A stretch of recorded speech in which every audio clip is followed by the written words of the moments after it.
আসসালামু আলাইকুম বন্ধুরা, আশা করি সবাই অনেক ভালো আছেন। আমিও আপনাদের দোয়া অনেক ভালো আছি। বার্ড অ্যান্ড পিজন চ্যানেলের পক্ষ থেকে সবাইকে জানাই আন্তরিক শুভেচ্ছা ও অভিনন্দন। ইতিমধ্যে ভিডিও টাইটেল থাম্বনেল দেখে আপনারা অবশ্যই উপলব্ধি করতে পারছেন যে আমার আজকে ভিডিও টপিকসটা কী এবং কী নিয়ে কথা বলবো। তারপরেও আমি একটু ইঙ্গিত দিয়ে দিই। বর্তমান সময়ে পাখির খাবারের দাম এতটাই ঊর্ধ্বমুখী, মানে এই খাবারের দামের কারণে প্রত্যেকটা পাখি পালক বলেন, কবুতর পালকরা বলেন, যারা এগুলো শুকনো খাবার খাওয়ায় থাকেন বিভিন্ন পোষা প্রাণীদেরকে, তারা এখন দিশেহারা। তো এই সকল বিষয় নিয়ে একটা ভিডিও বানাইছিলাম। এর আগের ভিডিওটা একটা প্রতিক্রিয়া জানাইছিলাম। তো আমি তারই হিসেবে অনেকেই বিকল্প একটা খাবারের জন্য অনেকে বলছে যে এটা খাওয়া যাবে কি ওটা খাওয়া যাবে না, এগুলো নিয়ে কথা বলছে, মানে অনেকে কমেন্ট করেছিল। তারই পরিপ্রেক্ষিতে আমি একটা এই সিড মিক্সের উপর প্রভাবটা কমানোর জন্য একটা খাবারের খাদ্য তালিকা পাখির জন্য রেডি করেছি।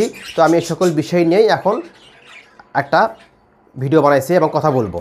তো বন্ধুরা চলুন, যারা আমি সবাইকে বলবো, যারা চ্যানেল নতুন এখন চ্যানেলটি সাবস্ক্রাইব করে নাই, প্লিজ চ্যানেলটি সাবস্ক্রাইব করবেন এবং পাশে থাকা বেল বাটন চাপবেন, যেন পরবর্তী ভিডিও আপলোড হওয়ার সঙ্গে সঙ্গেই আপনাদের কাছে নোটিফিকেশনটা পৌঁছে যায়। তো চলুন বন্ধুরা, আমরা আমাদের যে খাবার যে একটা উপাদান বানাইছি আমরা এখন এখানে দেখাবো এতে কী কী আছে এবং এটা কীভাবে খাওয়ানো যাবে এবং এই খাবারটা কত ঘন্টা পর্যন্ত সংরক্ষণ করানো যাবে, এটা নিয়ে এখন কথা বলবো।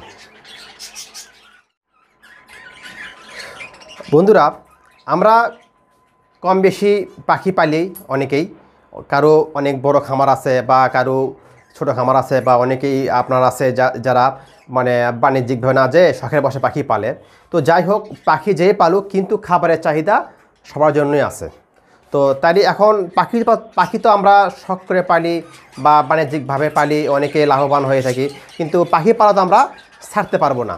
তো এখন এই পাখির সিড মিক্সের প্রভাব কমাইতে পাখির যে আপনার চীনা খেরাসি, আরও মিলেট, তারপরে গুজি তিল, আরও তারপর তিসি, যে অন্য অন্য খাবারগুলো আছে, এগুলোর উপর থেকে পাখির চাপ কমাইতে আমি একটা খাবারের উপাদান বানাইছি। যেমন ধরেন এই মাসে 6 কেজি খাবার লাগে। এই আপনার সে একটা উদাহরণ দিচ্ছি। তো যেন মাসে যেন 6 কেজি জায়গা যেন আমার 3 কেজি খাবার দেওয়া হয়ে যায়, সেই একটা বিকল্প হিসেবে আমি একটা খাবার আপনাদের দেখাবো। তো দেখুন, এখন আমি যে খাবারটা উপাদানটা দেখাচ্ছি, প্রথমে আমি দেখাই। দেখুন, আমার যে এখানে যে একটা খাবার আছে, এটা হচ্ছে আমার হচ্ছে মসুরের ডাল, তারপর হচ্ছে আপনার হচ্ছে এই বুটের ডাল, ডলা বুট যেটা বলে, তারপর হচ্ছে খেসারির ডাল, তারপর হচ্ছে ছোলা অর্থাৎ যে বুটটা বলে এটা, তারপরে হচ্ছে আমার হচ্ছে গম, এগুলো আছে। তো এগুলো এখন আমি যেগুলো দেখালাম, এগুলোর সাথে আমি কীভাবে আপনারা হচ্ছে খাবারটা হচ্ছে আপনারা তৈরি করবেন। প্রথমে আপনারা এই খাবারটা আগের দিন পানিতে একটা পটে ভিজিয়ে রাখবেন, যেন খাবারটা নরম হয়।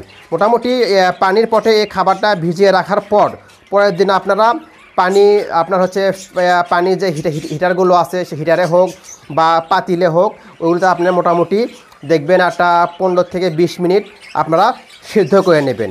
নেওয়ার পরে আপনারা অবশ্যই করবেন, এই খাবারগুলো হাত দিয়ে দাবা দিয়ে দেখবেন খাবারগুলো নরম হয়েছে কিনা, অর্থাৎ পাখি তো খেতে হবে। আর যেগুলো বড় বুটগুলো, যেগুলো ছোলাগুলো আছে, এইগুলো আপনারা হাত দিয়ে ভেঙে দেবেন। তাহলে এই ছোটো পাখির ক্ষেত্রে বাজরিকার আছে, তারপরে ফিন্স আছে, এইগুলো পাখির ক্ষেত্রে আপনার খেতে একটু সুবিধা হবে। কারণ আমাদের পাখির ক্ষেত্রে যদি আমরা এগুলো খাবার খাওয়াই, যদি সপ্তাহে অন্তত 3 থেকে 4 দিন আমরা এই খাবারগুলো খাওয়াই, তাহলে দেখা যাবে এই সিড মিক্সের উপর থেকে চাপটা কমে আসবে। তো এই খাবারটা বানানোর সঙ্গে আপনারা আরও কিছু মিক্স করতে পারেন। এর সঙ্গে দেখা যাচ্ছে আপনার এই কলমি শাক, তারপরে হচ্ছে আপনার পালং শাক, এইগুলো কুচি কুচি করে এদের সঙ্গে আপনারা মিক্স করে দিতে পারেন, বা ওইগুলো খাবার আলাদাভাবেও দিতে পারেন।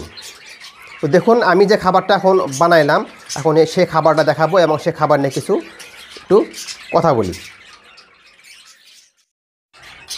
এই খাবারগুলো সেদ্ধ করার পর দেখুন এরকম হয়ে যাবে, এরকম বাটিতে মোটামুটি পরিমাণ মতো। তো একটা বাজরিকারের জন্য এই খাবারগুলো 1 চামচ হইলেই এনাফ হয়ে যাবে। তাই আপনারা এই পরিমাণ মতো এই খাবারটা দেওয়ার চেষ্টা করবেন। আর খাবার সংরক্ষণের বিষয় হচ্ছে, পাখির খাঁচায় আপনারা সর্বোচ্চ আপনারা 6 ঘন্টা রাখবেন। 6 ঘন্টা পর খাবারটা আবার ফেলে দেবেন। তারপরে আবার হয়তোবা পরের দিন হোক বা আপনারা একদিন পর একদিন দেবেন। এই রেডি অর্থাৎ বানানো যেই আপনার সফট ফুড বলে এটা একদিন দেবেন, আর একদিন দেবেন হচ্ছে আপনারা সিড মিক্স একদিন দিয়ে দেবেন। অর্থাৎ আপনার 6 ঘন্টা পর যে খাবারটা সরায় নেবেন, সেক্ষেত্রে তার সরায় নেওয়ার 2-1 ঘন্টা পর সামান্য পরিমাণে আপনারা শুকনো খাবার দিতে পারেন, যেন এই খাবার ওই খাবার যেন সমন্বয় করে তাদের পেটে যেন আপনার হচ্ছে পুরুষগুলো যেন শক্ত থাকে, শেষে আপনারা এই খাবারগুলো দিতে পারেন। তো ভিউয়ার্স বন্ধুরা, আমি যে খাবারটা দেখাচ্ছি এটা আমি আমার পাখির ক্ষেত্রে আমি নিয়মিত অনেক আগে থেকে খাওয়াই থাকি। কারণ এত খরচ করে, এত টাকা পয়সা খরচ করে পাখির খাবার কেনাটা অসম্ভব। যেমন করে পাখির খাবারের দাম বাড়তেছে, ঠিক তেমনই আমাদেরকেও একটা বিকল্প একটা বুদ্ধি কিন্তু বের করতে হবে। বন্ধুরা, আপনারা যে খাবারটা দেখলেন, এভাবে যে পাখি যে খাবারগুলো খায়, যেমন আপনার আমি যেটা দেখালাম, সাধারণত এটা হচ্ছে আপনার ফ্রেঞ্চ বাজরিগার, তারপর হচ্ছে লাভ বার্ড, অর্থাৎ যেগুলো পাখি একটু ছোটো সাইজের সেগুলো পাখির জন্য এই খাবারটা হতে। যদি আর যেগুলো বড় বড় পাখি আছে তাদেরকে আরও যদি বেশি পরিমাণে যদি সবজি আইটেম তারপরে শাক আইটেম যদি বাড়ায় দেন, তা সেক্ষেত্রেও সেটাও ভালো হবে। কারণ মোটামুটি মানে আমাদের দেশে বলা যায় বাজরিগার এই মিডিয়াম দামের যে পাখিগুলো, এইগুলো পাখি পালকের সংখ্যাগুলোই বেশি। তাই আমি এইগুলো নিয়ে আমি বেশি কথা বলার চেষ্টা করি।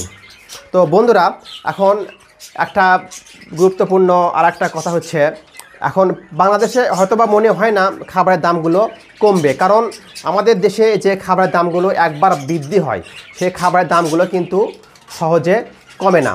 কারণ আমাদের দেশের কেউ কারো কোনো চিন্তা করে না যে কে কেমনভাবে চলবে, সবাই নিজের মতোভাবেই মানে ধান্দা করে বা বলা যায় হচ্ছে চিন্তা করে। তাই আমরা আমাদের পাখি পালা না ছেড়ে দিয়ে আমরা আমাদের যে বিকল্প যে পথগুলো আছে এই পথগুলো আমরা অবলম্বন করব। বর্তমান সময়ে আপনার এই খাবারের চাহিদাগুলো অর্থাৎ বাজার থেকে কেনা খাবারের চাহিদাগুলো কমায় দেন, দেখবেন এক সময় এই যারা এই পাখির খাদ্যগুলো বিক্রি করে তারা কিন্তু খাবারের দাম কমাতে বাধ্য হবে এবং তারা খাবারের দামগুলো কমাবে। আমার তো মনে হয় এটা একটা সিন্ডিকেট বলা যায়। দেখতেই সে পাখালের সংখ্যা বেড়ে যাচ্ছে, আমরা যদি খাবারের দাম যদি বৃদ্ধি খাবারের দাম যদি করতে থাকি, তারা কিন্তু খাবার কিনতেছে। তাই আমরা এই খাবারগুলো এভাবে কন্টিনিউ এভাবে আমরা বিক্রি করে যাব। বন্ধুরা, আমি অনেক কিছু বললাম, হয়তোবা অনেকেই খাবার বিক্রেতারা হয়তোবা ভিডিও দাদা যদি দেখে থাকেন, যদি আপনারা যদি কোনো মনে কিছু নিয়ে থাকেন অবশ্যই আমাকে ক্ষমা করে দেবেন। কারণ আমরা অসহায়, আমরা পাখি পালকরা অসহায়, তাই কিছু ক্ষেত্রে কিছু কটাক্ষ কথা বলতে হয়। তাই আপনারা চেষ্টা করবেন যদি সম্ভব হয় এই পাখির খাবার দামগুলো যদি সামঞ্জস্যপূর্ণভাবে রাখা যায়, আপনারা রাখার চেষ্টা করবেন। যদি ক্ষেত্রে কোনো যদি আলোচনা করা যদি বসতে হয়, আপনারা অবশ্যই বসবেন এবং আমাদের সবার জন্য এটা একটু ভেবে দেখবেন। তো বন্ধুরা, আমি যে খাবারটা দেখালাম, যদি খাবারটা আপনাদের পাখিদের খাওয়ায় থাকেন নিয়মিতভাবে, অবশ্যই আপনারা উপকৃত হবেন। আর যদি আমার ভিডিওগুলো ভালো লাগে থাকে অবশ্যই ভিডিওগুলো শেয়ার করবেন, লাইক দিয়ে আমরা কমেন্ট করবেন। আশা করি আমার পরবর্তী ভিডিও বানাতে আপনাদের আরও উৎসাহ থাকবে। আমরা কী নিয়ে ভিডিও বানাবো এগুলো আপনাদের অবশ্যই কমেন্ট করে জানাবেন। তো বন্ধুরা, আজ বিদায় নিচ্ছি, ভালো থাকবেন। আসসালামু আলাইকুম, খুদা হাফেজ।